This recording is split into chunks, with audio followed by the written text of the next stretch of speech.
Tony Bennett has built an incredibly successful program on recruiting high-character student athletes.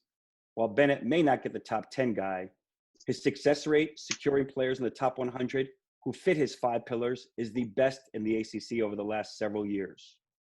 No one embodies Tony Bennett's principles more than recent grad Devon Hall. Along with T.W. Huang in Cali and Dougie Fresh Smith across the Hudson in Jersey City, I'm Mark Jerome. This one's gonna get deep. Tell us about what you remember. Yeah, I was at home, man, when that happened. I was at home. It was like the next day or 2 days later, I had to leave and go up to UVA. And man, that's a disturbing pick, because when you think about UVA, I think about a place where I'll be able to like grow into a man, and I think about such joy. So when that stuff happened, it's like I've never experienced any type of hate or bigotry in any type of way at UVA. So when I saw that hurt, because that's not what I know when I see UVA. You know what I mean? Yeah. So as one of the leaders going into that season, this happens in August. I think it's August 14th. Yeah, right? August 12th. August 12th, 2017. Mm-hmm. Going to that season, that year, you're now the leader. Yeah. Right, of the team. Mm-hmm. How do you corral the guys? Was there a team meeting when you guys got back to campus? Did you contact the guys, the team, your teammates in August after this happened? We made sure everybody was good and what's going on, but Coach Bennett actually sat us down, and we kind of had like you just like have a heart to heart. Like, and if anybody feels any type of way, like we can talk about it and sit here and have a conversation. But it was important for us to make sure that, since we were, I guess, the faces of Virginia, to make sure that we knew we were going to stand up against what was right, or whatever the case may be. So we just tried to make sure we were locked in together, and we were going to stand on a certain point, and we weren't having any of it. Do you think that hurts recruiting in any way?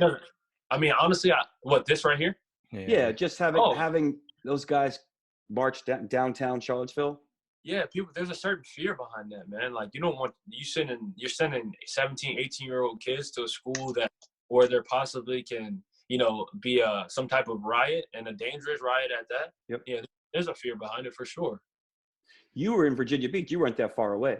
Right. And then what was the conversation with your parents? I mean, it was more about safety, man. Like, make sure when you go up there, you're safe, you're with others, and don't get out of character if something were to potentially happen. Don't go looking for trouble. Don't do, just the parent talks. Right. I remember. Yeah.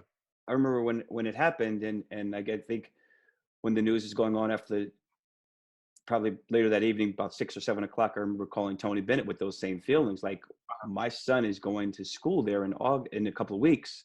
Right. What are we doing to ensure his safety? Right. Yeah. I mean, it was a scary time. Right? Yeah. What did you, when you had that conversation, what did TB say to ensure? It was comforting. He really was comforting. It was like, hey, we're a team, we're a group, we're going to stick together. We're going to meet about this. And I think the message was, it's going to bring us together ultimately. 100%. Right. And it did that year. Yeah. It really did. I mean, that was one of the best seasons in the history of UVA basketball up until that last final game.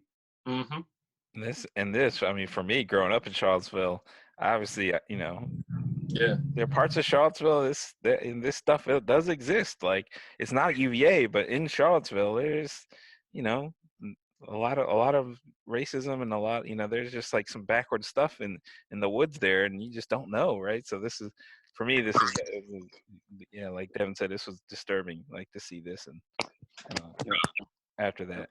So on a more lighthearted. Dougie had a question. Oh yeah, go ahead, Dougie. Nah, I think you guys kind of answered it. I was curious from, I was in New York for 9/11, 6 blocks away from the towers, whatever. Wow.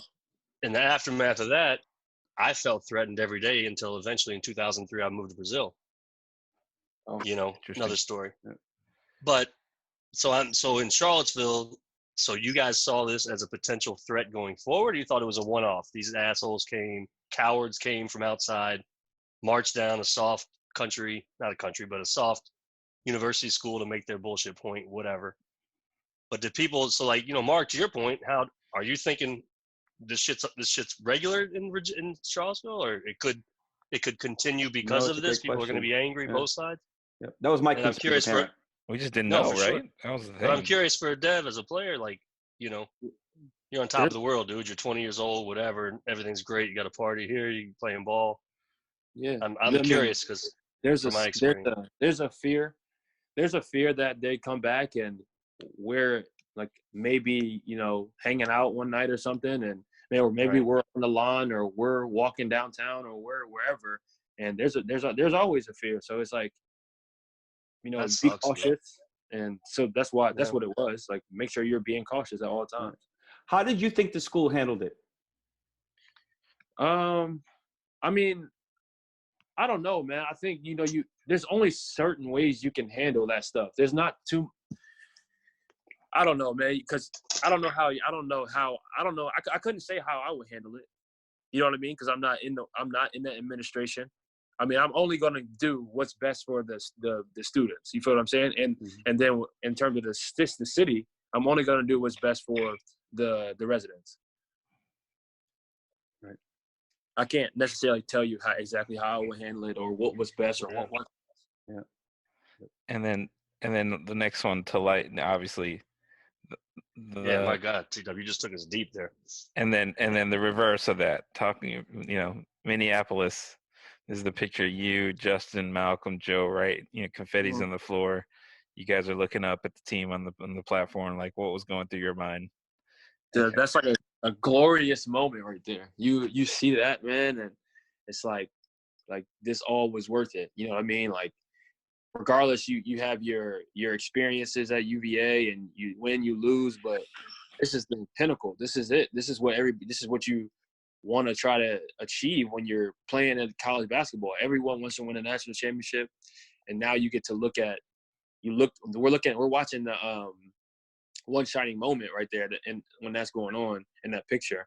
But I mean, that just shows, like, you know, the people that came before, the guys who won, and it's a good photo and a good memory. And the other piece, I mean, I always talk about it. You and Isaiah, like, you're the only two that did not get to redeem that UMBC loss. The other guys took it on and did it. But like, how did that? You were just as happy as anyone. But talk about that for a minute. Like, what did that feel? Was part of you like, damn, that could have been me, or did you feel real redemption just from that? It was. I mean, like, you're living vicariously through those guys when those guys are sitting there playing. But no, man, it's fun to see.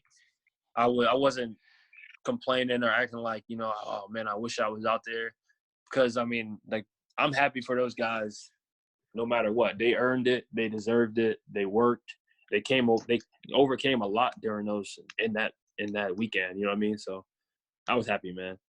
Yeah, I remember how happy you were, and I think, you know, my brother even said, like, that's pure character. Like, you see the joy in your face for that, and that was special. And all the fans there were obviously mobbing you, so it was, you know, an easy moment.